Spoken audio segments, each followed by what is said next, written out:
Today's show is brought to you by the Pittsburgh Opera. The Pittsburgh Opera is presenting an adulterous double feature not seen here since 1996. It's got jealousy, two-timing, and revenge all united in the back-to-back tragedies of Cavalleria Rusticana and Pagliacci. Possessiveness, machismo, and rage fuel their bloody conclusions, and you can enjoy these two amazing operas on the same night, November 9th through the 17th. That's with the Pittsburgh Opera, who asks, where can we take you? Learn more at pittsburghopera.org/citycast.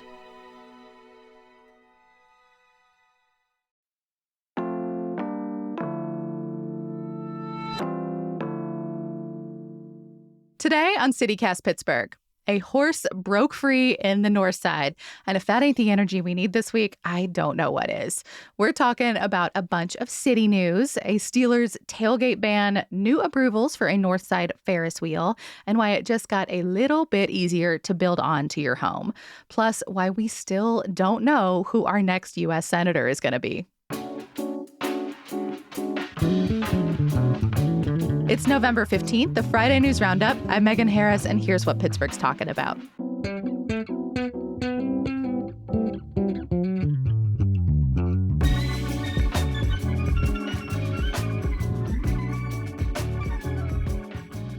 I'm with CityCast producers Mallory Falk and Sophia Lowe. Good morning, y'all.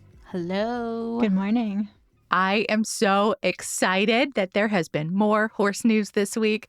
Pittsburgh Scanner reported that there was a horse loose again in Brighton Heights. There are just amazing pictures on Instagram of the horse galloping down the street next to a police car.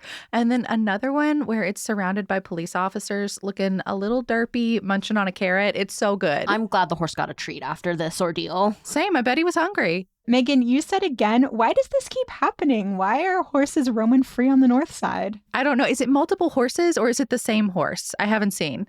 Okay, I also saw the tweets from Pittsburgh Scanner. They said this is the same horse that escaped on the North Side back in May. This horse took a little dip in the Ohio River back then.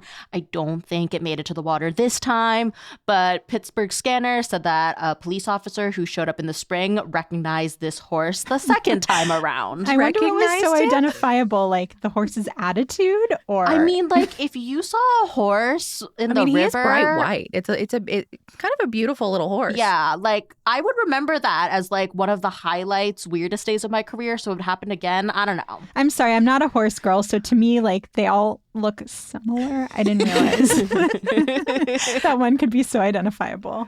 I don't know. I feel like the princess culture of it all, the white horse, the white steed, maybe that's what made it stick out in my mind. Gotcha. Well, we'll keep our conversations in the city. We have actually a bunch of smaller city updates today to run through.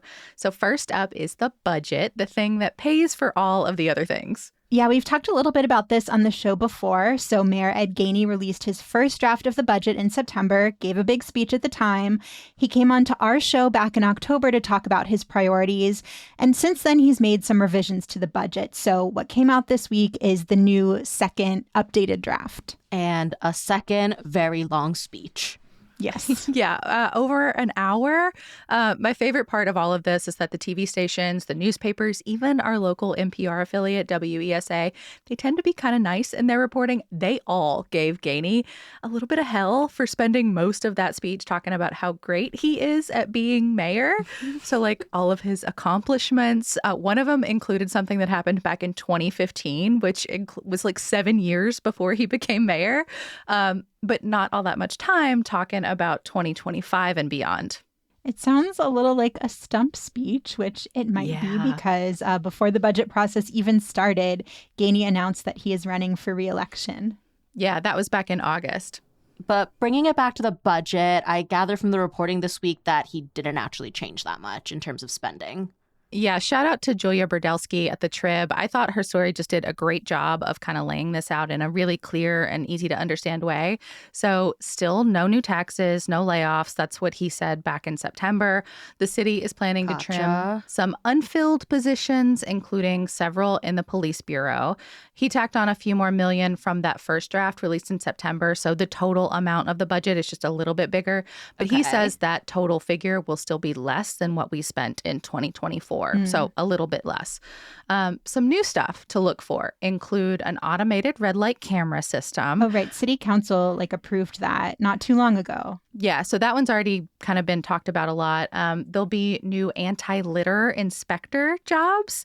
I hope they have bugs on their uniforms. Like the don't be a litter bug ones? Yeah, they might. I would do the same thing because there's all those signs all over town right now that say don't be a litter bug with the cute little bug clip art. Yeah. Maybe that'll happen.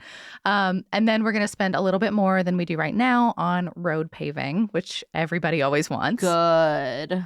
Yeah, so we're going to stay focused on bridge maintenance. Also important. Yeah. Snow plows and street clearing and cleaning, I think, and more traffic calming, too, which, of course, Mallory, you and I especially have talked about that a ton as it relates to bicycle and pedestrian safety in the city. Right. And Gainey has been pushing for Vision Zero, this idea of no more traffic fatalities in the city of Pittsburgh. So to achieve that, putting money into this type of infrastructure is pretty important. Yeah. So, and then in the police bureau, I feel like that's one that's gotten quite a lot of press.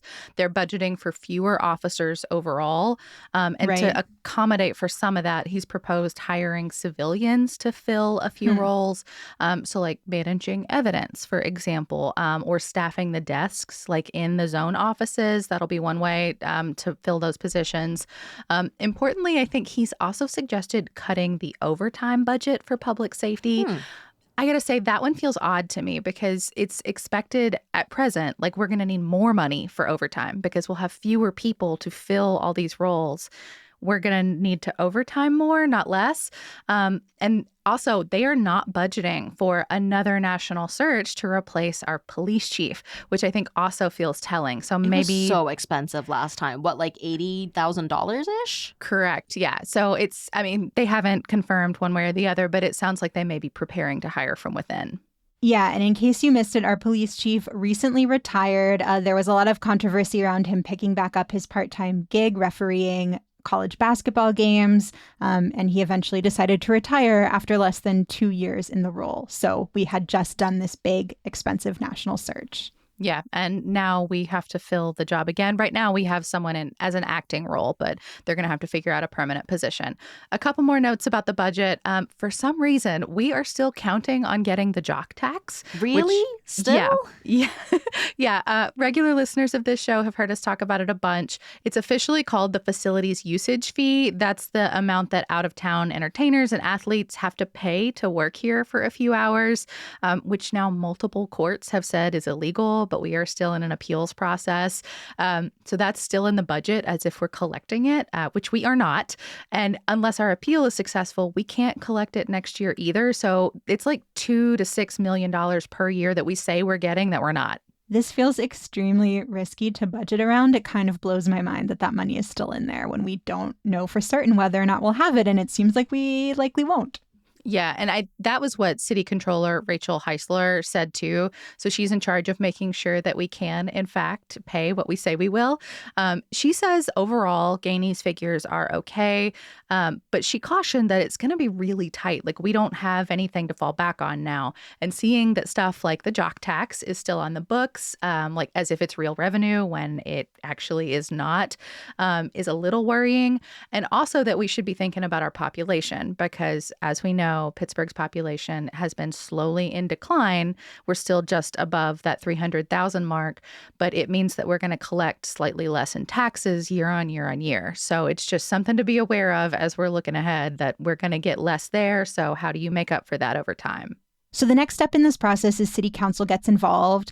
They start out with hearings. This is a lot like the county process that we've talked about too. So department directors will come in, defend their budgets, talk about the things that are their priorities that they need funding for. Those are already happening right now. So they've been happening this week and they'll continue for the next little bit. Based on all of that, council might make some revisions to the budget, and then they have to agree on it and pass it by the end of the year. So by the end of 2024, we'll know what the final budget looks like. Yeah, for 2025. Next up, just across the river from our center of government, an enormous development project is one step closer to coming to the north side. It's in the Chateau neighborhood. Earlier this week, the City Planning Commission approved the Esplanade. We've talked about this a few times now. Pyatt Companies has been working on it for, 8 years. So yeah, we've heard a lot of revisions about this thing. And if it's not ringing any bells, this is the development with a permanent Ferris wheel. We had one temporarily on a bridge downtown, but this would be a permanent Ferris wheel on the north side. Exactly. And then there's also food, retail, entertainment, condos, even a hotel. All the articles about it have really cool renderings showing what this is all going to look like, because this is like a lot to just imagine. Yeah, it's a really huge amount of space. They're also talking about office space and parking. For the housing component, they've proposed a condo tower and apartment buildings, and 20% of those apartments would be designated as affordable housing. But it's not a completely done deal yet. Right, because this whole thing needs to go to city council for a vote, and then the city planning commission will also need to approve more detailed construction plans. But, assuming everything does go well, Pyatt wants to break ground in the spring, and Pyatt estimates it'll create 9,300 construction jobs and then 4,500 permanent jobs once this whole thing's done. What still seems up in the air to me is just how involved nearby residents will get to be with everything. Like Chateau itself doesn't have a lot of residential space because, once again, the city many years ago decided to split a neighborhood with a major road. So just across 65, you've got Manchester, which does have an enormous amount of residents and residential housing. And they've been begging for investment for years. Yeah, so at that meeting this past week, folks from two of Manchester's neighborhood groups supported Esplanade, and Pyatt also says they're going to be providing Manchester residents with training for some of these open jobs, and that they're collaborating with at least one of those neighborhood groups, the Manchester Citizens Corporation, to ultimately build more housing in Manchester. I mean, there's a lot of open space, vacant lots over there. I just wonder, when, how are you going to be able to provide that training and for what jobs? They're very cool promises. I'm just curious about the logistics because you can't get casual training for a very technical construction job that starts a few months from now. That would just be a difficult feat. Mm-hmm. But like we said, this is a big step getting through the Planning Commission, but there's still more to come. So we will keep you all informed about any more progress, updates, setbacks that Esplanade goes through as Pyatt keeps going to City Council and the Planning Commission.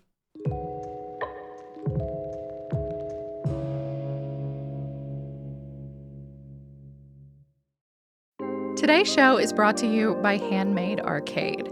Here on the CityCast Pittsburgh team, we love shopping small and local, and every winter you are guaranteed to see all of us at Handmade Arcade's annual holiday market. It's going down this year, December 6th and 7th, and you've got to put it on your holiday to-do list. Our crew has picked up all kinds of unique gifts there, like gorgeous handmade wooden cutting boards, a crocheted hat that makes you look like a cute little brown bear, ornaments, art, jewelry, candles, handbags, prints, even a calendar once with monsters like Godzilla taking over national and local parks. It is the best. This year's market will feature over 275 makers, plus free activities and live demonstrations, like beginner ceramics, glass blowing, and screen printing. Again, that's December 6th and 7th, downtown at the David L. Lawrence Convention Center. Tickets to shop at the main event are free, but you do have to register, or you can be a VIP like me and shop early without the crowds. That's Handmade Arcade's Friday night preview party or during Saturday's early birdie option. Get all the information and your tickets at handmadearcade.org. The new Apple Watch Series 10 is here. It has the biggest display ever. It's also the thinnest Apple Watch ever, making it even more comfortable on your wrist. And it's the fastest charging Apple Watch, getting you 8 hours of charge in just 15 minutes. Introducing the all-new Apple Watch Series 10, now available for the first time in glossy jet black aluminum. Compared to previous generation, iPhone XS or later required. Charge time and actual results will vary. So let's keep it in the same geographic area, the lower north side, just around the stadiums. If you have been down there recently, you know the landscape has changed a whole lot in the last 10 years. A lot more new construction, office buildings, parking garages, but there are still a few regular, like flat parking lots. And every time there is a home game for the Steelers, they are covered in tailgaters. And one company, Alco Parking, owns most of them. I didn't realize it was one company. I mean, there are some others, but that's the primary one. Mm-hmm. And they decided this week, in the middle of our football season, right before our biggest game yet, not to allow big groups to tailgate on their lots anymore. It's wild to me. This seems like something they should have announced before this season instead of upending people's plans. But, like, how big is big? I went to, like, one tailgate at my college where no one cared about sports. And then I lived in South Bend for a few months, and I hid during football season because I was like, there's no way I'll be able to handle this. Yeah, Notre Dame is a different level. Totally. Yeah, I am wondering what the cutoff is here. Like, how do they define big group? I will say that every time we talk about sports on this show, I lose my Pittsburgh credibility. I have never been to a Steelers tailgate. I should probably just leave town right now. But I do know that Pittsburghers love their tailgates. So I am curious who is going to be affected by this, what party size. Yeah, and I haven't seen any clear answers to that either. Like, there was one group quoted with WTAE that said they draw between like 400 and 500 people, which is an enormous group. But I think it also really contributes to the atmosphere down there. So I'm wondering, like, they say like private tailgaters, like folks that have a few friends or family off the back end of their truck or something, they're fine. No problem there. But at what level do you become big? And how did they decide? Like, were minders walking around the parking lots at previous home games, clocking who was enormous and who wasn't? I have so many questions. So out of curiosity, I pulled up a map of the parking lots in this area, and it looks like they control almost everything there. It's just like a lot of red dots everywhere. Yeah, I mean, and it's really religious for a lot of the people that go there. Like sometimes, I mean, I know a ton of people that go tailgate every single time, but they rarely go into a game. Like you can go tailgate for free. We know how Pittsburghers love a free option, but they don't have, and then they don't have to pay the hundreds of dollars to get into the actual Steelers game. I respect that a lot. I too, if I were into football, would go for the drinks and just chat and then bounce. Yeah, I mean, and the other thing I saw too, like Alco told KDK that they want people to keep tailgating. They just want them to do it, quote unquote, responsibly. But I haven't seen from Alco, like quoted anywhere at least, that people were behaving badly before, like even these big groups. This isn't a situation where you're left with the aftermath of a Kenny Chesney concert. At least not from the folks who have been quoted, right? Like I haven't been down there this season, so what do I know? But it sounds like from the people that at least the news orgs have been able to talk to, like they said they tried really hard to keep their areas clean. They like had relationships with their parking attendants. They tried really hard to leave things as they found them. And one in particular like made the point that, you know, they try to operate effectively as a charity organization, like low key. They have folks that pay a fee that go towards food and beverages, but they also do extra stuff like provide tickets for people who otherwise wouldn't be able to go to the games. So I didn't realize they did that. Yeah, WTAE talked to one group who had everything already purchased and ready to host 4 veterans this weekend and give them the quote-unquote ultimate tailgate experience before going into the game. And now they can't do any of that because they didn't have any notice that this was going to happen. And they said they feel crappy that they're basically breaking their promise to veterans. Yeah, and this just seems like a weird move to me because won't people just use other lots and figure out other parking arrangements or like tailgating arrangements? And that would just mean less money for Alco. Yeah, I mean, I feel like if there's one demographic you don't mess with in Pittsburgh, it's Steelers fans. So doing this so unceremoniously seems like a bad idea. And like you said, Sophia, like it would hurt them financially in the end. Yeah, it makes you wonder, like, I mean, they may end up with the same amount of revenue because they'll ultimately have the same number of cars. Somebody's probably going to park there.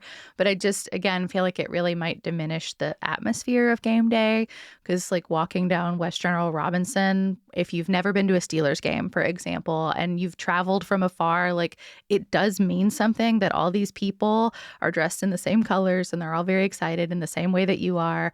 And I also wonder how the Esplanade could ultimately affect this, too, because that development will cover a ton of real estate in this same general region of our city. And that could mean less tailgating over time, too. Like tailgate at the Ferris wheel, on the Ferris wheel. You know what, Sophia? I'm in. Let's do it. Well, some more city news. I don't know about you two, but I have never had a reason to apply for a city permit. So I didn't realize that there hasn't been a place to do that in person since the pandemic. It was all online. But that is all going to change starting this Monday. The city's opening a one-stop shop for permits and planning applications downtown. But I am not Pyatt Companies. I am not a developer. How is this relevant to me? Oh, sweet Sophia, you are a homeowner now. There are all kinds of things you may need a permit for. Yeah, I mean, you could need it for boring stuff, like if you have to replace your windows, but also if there are fun projects you want to do, like building a deck or putting a swimming pool in your backyard. All of this stuff requires a permit. I needed a permit a few years ago to put in a nice garden bed in my yard because it technically touched my house. I was livid, but I had to get one. Okay, now that I think about it, I may have been supposed to apply for a permit for my new roof because there was a stop work order on my house. Sophia. Oops. The construction company took care of it. No one told me I had to apply for a permit. We just saw it and we're like, what's happening? And the construction person was very nice and just was like, it's okay. We're going to take care of it. And I just kept packing. So I guess next time I will be more on top of it. If I ever want to add a rooftop deck, a lot of my neighbors have one. And I'm jealous. I'll make friends with them. Well, Sophia, when you said you weren't sure what you needed to do and it's confusing, that's what this new site is supposed to help with because the permitting process can be confusing. I think for a lot of people over these past few years, it's been really tricky to navigate online. So now there is going to be this counter where you can come and get help and guidance in person. There will be people there to answer your questions and help you submit your application for a permit. It is called One Stop PGH. Yeah, the plan for this, I feel like, has been such a long time coming. It was back in 2018. The city bought this building downtown on the Boulevard of the Allies, and they said they wanted to move a bunch of city departments into one location. But, then pandemic. I think at one point the project was referred to as a potential quote unquote money pit, which feels sort of like a joke for a permitting office. But it's nice to see it finally come together. Yeah, definitely. So right now, the city's Urban Redevelopment Authority and Housing Authority, they already moved into the building a little while ago. But the three departments that are moving in now are the Zoning Division of City Planning, the Department of Mobility and Infrastructure, also known as DOMI. They're the ones that do all those traffic calming measures. Yes, exactly. And then the Department of Permits, Licensing, and Inspections. So all of these city departments have been remote since 2020. And before that, they were all in separate buildings. So, Sophia, you mentioned a rooftop deck. Megan, you mentioned a garden. My big dream, which is constantly thwarted by my partner, is to install an outdoor hot tub in my backyard. I don't think it is ever going to happen. I don't think it's in my future. But my hope would be, on the off chance it is, that there is now this simple, straightforward way to make the dream a reality, which hopefully having all of these departments in one place with dedicated people to help will make the process easier.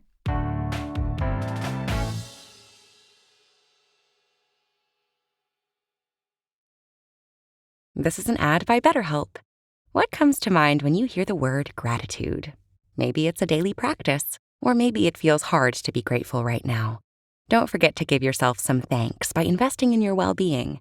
BetterHelp is the largest online therapy provider in the world, connecting you to qualified professionals via phone, video, or message chat. Let the gratitude flow. Visit BetterHelp.com to learn more and save 10% on your first month. That's BetterHelp, HELP.com. ¿Hablas español? Sprichst du Deutsch? Kan du norsk? If you've had that sound from Babbel before, I bet you do. Babbel is the science-backed language learning app that actually works. With quick 10-minute lessons handcrafted by over 200 language experts, Babbel gets you on your way to speaking a new language in just a few weeks. With over 16 million subscriptions sold and a 20-day money-back guarantee, just start speaking another language with Babbel. Right now, up to 55% off your Babbel subscription at babbel.com/Spotify podcast. Spelled BABBEL.com/Spotify podcast. Rules and restrictions may apply. I have some more city news, this time for all the drivers out there. The Purple Curb program might be extended, and in case you missed it, this is an ongoing pilot program in certain neighborhoods like downtown and Squirrel Hill. The official name is a smart loading zone, so you may have also seen that sign around. Purple Curb is so much more fun. The and signs they are purple also signs purple. too. Yeah. So, at least there's that tie-in. So this is paid street parking, and city officials say the idea is to provide space for delivery drivers to unload quickly and prevent people from taking up valuable parking spots for hours. Like, there's a 2-hour cap on these spots. The pilot started in 2022, expanded in 2023, and here we are in 2024, where it could just stay in place. To be honest, this is not really a thing I've noticed. I haven't really seen these purple signs out and about. Maybe it's because I typically just try to avoid parking on main streets where you have to pay and look for parking in residential areas instead. Like, I'd rather walk a few blocks than deal with meters and have to pay. But yeah, maybe I've just been oblivious that I haven't noticed purple curbs and purple signs. Fair enough. If you are like Mallory and this has not been on your radar, quick rundown on how this works. So your first 15 minutes of parking by a purple curb are free. And then after that, you have to start paying. Rates vary based on location. For example, downtown's the most expensive. Not surprising. It's $4 an hour. Squirrel Hill is $2 an hour. And obviously, there are people who are mad about this and the fact that this program could be sticking around, because here we all love to complain about parking. It's the great unifier. Yeah, some business owners are saying just that 15 free minutes isn't enough to do much. Like, it doesn't help them because if they have to unload a big delivery, they need more time. I remember when this program first got expanded to Squirrel Hill, the family that owns Minio's was not happy about it. And once again, they are at the front of the complaint line this time around. There was this quote that Giovanni Minio gave to KDKA, quote, "I got 1,500 pounds of cheese coming off a truck. It's not going to take me a half hour. It's going to take time." That's so much cheese. I love it. Giovanni says 15 minutes also is not enough time for customers to come in and order a pizza, which is very important to their bottom line. Right. Like, if you're just dashing in to pick something up you've already ordered in advance, 15 minutes is probably sufficient. But if you're just placing your order there, your food isn't quite ready, there's a long line, whatever, I could see it being a problem. And what I think is super annoying is that you have to register your vehicle with something called Curb Pass to pay and just park there for longer than 15 minutes.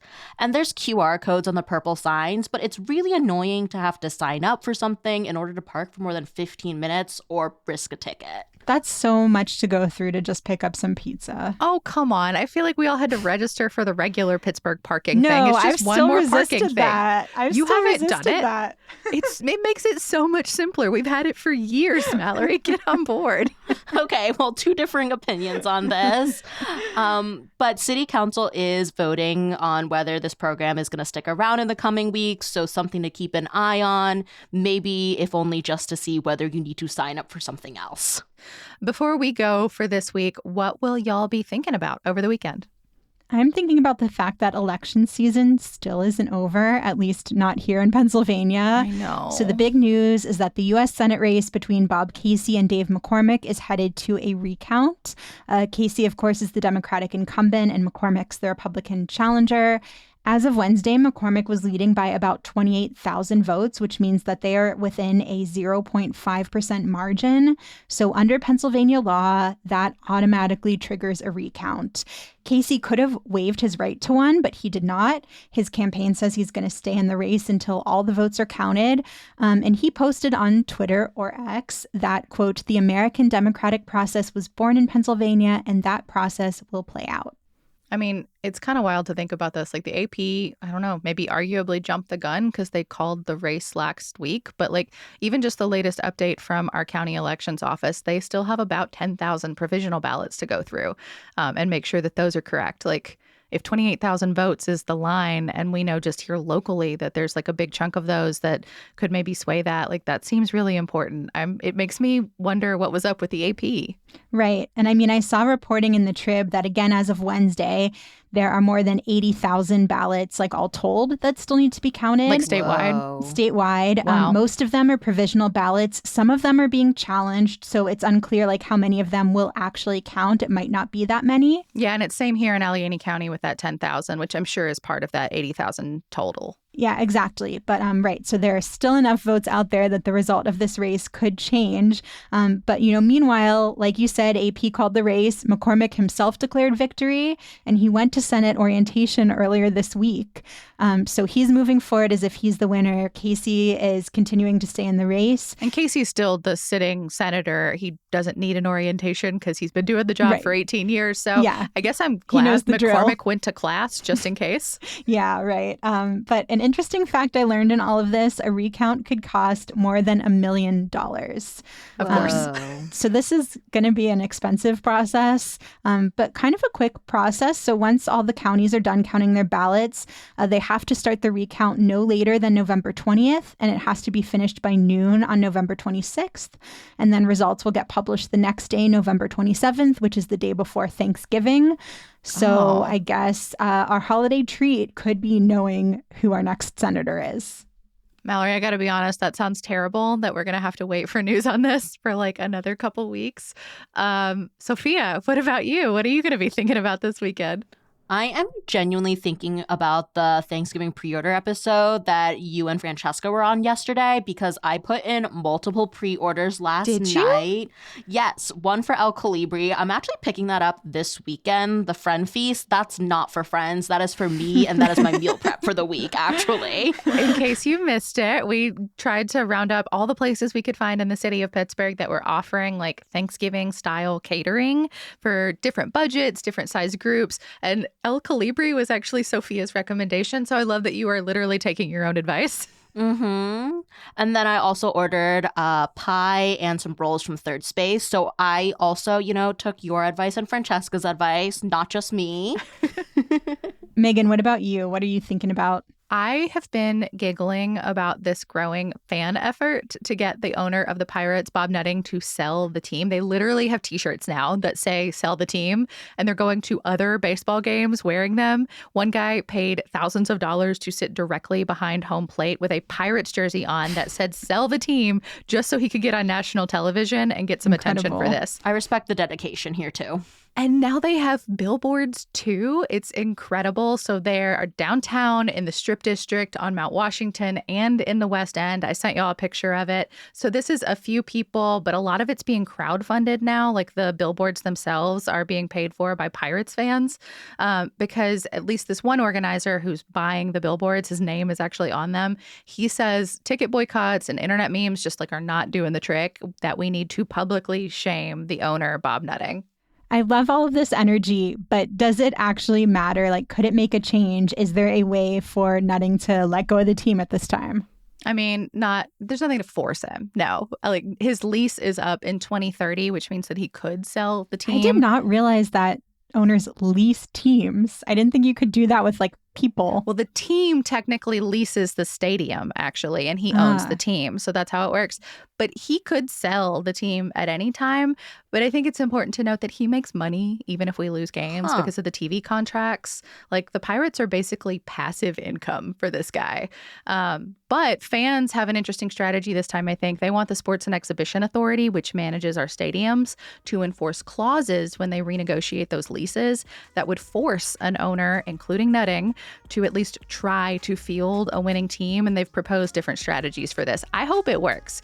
But that is 6 years from now, and that is plenty of time for additional suffering. Look, if you are there just for the pierogi race like me, you win every single time.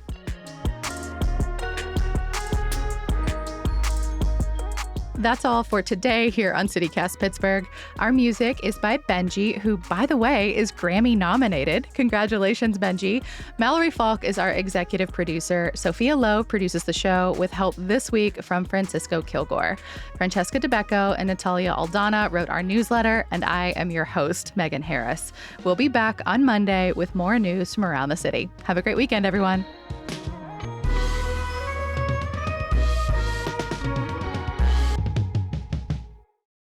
The two biggest sources of tension in our marriage are like, is Zero allowed in the bed or not? And can we get a hot tub or not?